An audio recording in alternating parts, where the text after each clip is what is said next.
அவங்களோட விஷன் வெறும் அரசியலோட நிக்கல, ஒட்டுமொத்த தேசத்தோட இன்ஃப்ராஸ்ட்ரக்சரை டெவலப் பண்றதுலயும் இருந்துச்சு.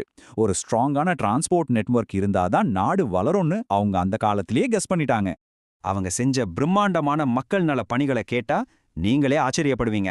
கன்னியாகுமரியில ஆரம்பிச்சு காசி வரைக்கும் போற பல நீண்ட தூரச்சாலைகளை சீரமைச்சு மக்களை பயன்பாட்டுக்கு கொண்டு வந்தாங்க. அது மட்டுமா, வெயில்ல கஷ்டப்பட்டு போற பயணிகளுக்காக சாலையோர நிழல் தரும் மரங்கள் நடுறத ரொம்ப சீரியஸா இம்ப்ளிமெண்ட் பண்ணாங்க.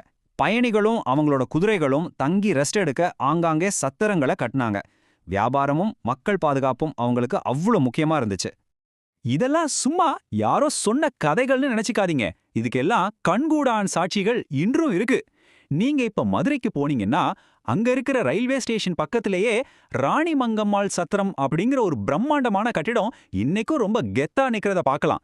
பல நூற்றாண்டுகளை தாண்டியும் நிக்கிற இந்த கட்டிடம் அவங்களோட ஆளுமைக்கும் டெடிகேஷனுக்கும் ஒரு நேரடி சாட்சியா நம்ம கண் முன்னாடி இருக்கு. நாம இப்போ இந்த சுவாரஸ்யமான விளக்கப்பதிவோட இறுதிக்கு வந்துட்டோம். உங்களை யோசிக்க வைக்கிற ஒரு சின்ன கேள்வியோட இதை நான் முடிக்கிறேன். போர் இல்லாம ஒரு பேரரசன் நிர்வகிக்கிறது தான் உண்மையான வீரமா?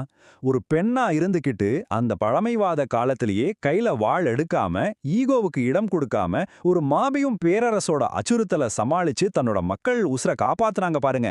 அதுதாங்க உண்மையான வீரம். பலம்ங்கிறது அழிக்கிறதுல இல்ல, காப்பாத்துறதுல தான் இருக்குன்னு ராணி மங்கம்மாள் நமக்கு ரொம்ப அழகா உணர்த்தியிருக்காங்க. இத பத்தி கொஞ்சம் யோசிச்சு பாருங்க. கூடிய சீக்கிரம் இன்னொரு சூப்பரான தலைப்போட சந்திக்கிறேன்.